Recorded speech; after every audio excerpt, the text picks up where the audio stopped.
Holly here with New Leaf Hypnosis. I wanted to check in, say hi, and share a little bit about my spiritual awakening. I met my husband in college when we've been married now for 21 years, and we have 2 children. In 2008, I became pregnant prior to having our second child, but unfortunately I had a miscarriage.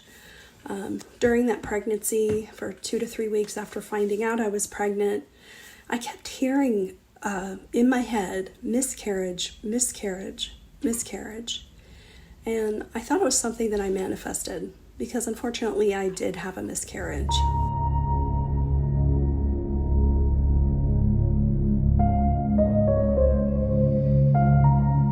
I believe I had my second signal that my spiritual awakening was coming. I was driving back to my office from a work function when suddenly I got a very painful and sharp feeling in my stomach. I ended up going home because the pain was so bad. And while on the way home, I had this vision that I had a sudden heart attack and I crashed into the wall. I didn't think anything of it. I thought it was a little strange at the time. And a couple hours later when I was home, I received a phone call that my father had had a massive heart attack while driving, and he ended up crashing his truck into a ravine. I believe, looking back now, that in both cases, those were my guides preparing me for the intense pain that I was about to experience.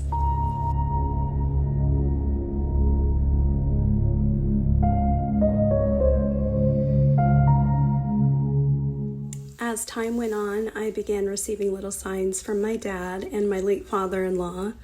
My dad would send me butterflies, and my father-in-law would leave coins in random places that we couldn't explain. I never understood it, but I never rejected it either. And one day, I was struggling with diabetes, and I had a dream. In this dream, my husband and I were standing in our garage talking, and my father runs in. And I look up and I say, "Dad, what are you doing here? You're dead." And he says, "I want you to listen to me very carefully." Now, this is a little unusual for my dad because he was a pretty funny guy and he would often tell really inappropriate jokes. But once in a while, he did have some serious moments, and that's when I knew it's time to be quiet and listen and focus. And this was one of those times. He had that stern voice, and he says, "I want you to wake up right now. Your blood sugar is dangerously low.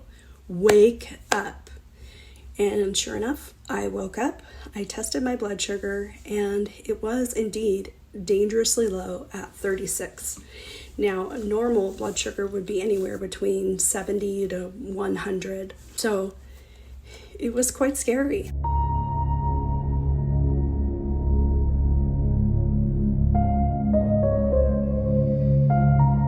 And after that incident, I believe that there had to be a reason that Dad came to me.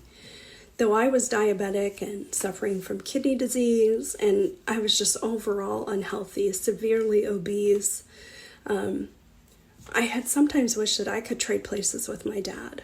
That day, though, I started to connect the dots. There was a reason why that he passed first and he came to me. It was to save me. I was not, and I'm not finished with this life. And that there is something that I need to do. There's a reason why I'm here. And at that moment, I vowed to get healthier and get rid of my diabetes. And at that point, I had received news that I was in desperate need of a kidney transplant. And in order to do so, I would need to lose a significant amount of weight. And with the help of some medical intervention, I successfully lost over 100 pounds.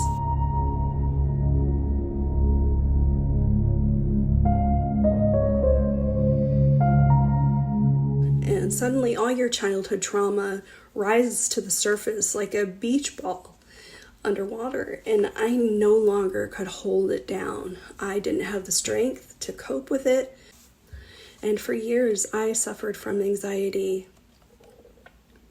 And when you go through a significant weight loss like that, it it increases tenfold. Not only did I have to face these traumas head on, I had to literally talk to my inner child and be the parent that she never had. Inside, I was a very emotionally immature child.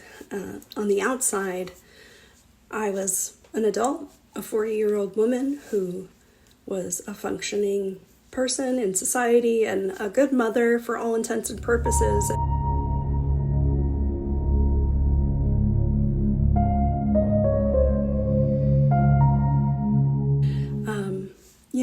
I had to be the parent that she never had. I had to love her in a way that she had never been loved. And I had to teach her to love herself. And it sounds really weird, believe me. I asked my therapist many times if I was crazy, and she confirmed that I wasn't. And that, healing this inner child wasn't easy, but my guides have since told me that clearing the inner child trauma was necessary, and it was the cause of my anxiety and depression. And it was necessary for me to be able to hear them more clearly. And, many people don't know that pain blocks our third eye. Pain blocks our ability to be open to channeling or, getting in contact with loved ones. I'm amazed that I was able to get information from my dad during this period before my healing. It must have been a very strong connection.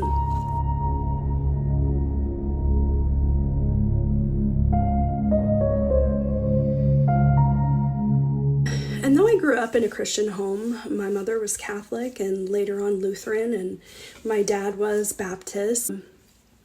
I truly believe in God and heaven, but I always wondered what happened when you died. I wondered about the end of the world, and I read Revelations so much that I nearly had it memorized. And still something nagged at me, when I would go to church, I would feel like something was missing.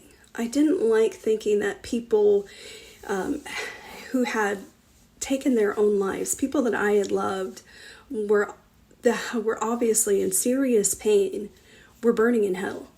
Or because that I didn't do XYZ, I was going to hell. Or that other religions telling people they had to do XYZ in order to get into heaven. These things all had one thing in common to me, and it was control. I couldn't understand why it felt like all these churches that were preaching what a loving and merciful and forgiving God we have were the ones who were making the authority on how we should live our lives, who we should vote for, and overall just, doing things that worked more in their favor than God's favor. And so when I got to that point, I could no longer put my faith in the church. Now, don't get me wrong. I'm not saying that I am an atheist or that I don't believe in God, because nothing is further from the truth. My faith in God has actually grown exponentially. It is a stronger bond than it ever was, because now the church is no longer the medium. I have a direct connection to Source. I have a direct connection to my spirit guides, who, yes, you could consider them angels, because they are the ones who are there with me when I need help and guidance. So after this revelation, around 2022, I started listening to podcasts on past life regressions, mediums like Alison Dubois, and podcasts about the spiritual realm. I started reading lots of books, and it was as if the pieces of the puzzle that were missing all of a sudden came together.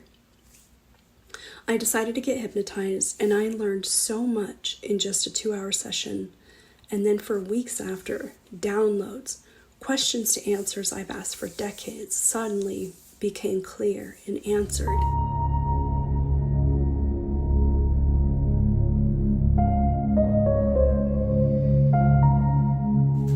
And then I got a big message.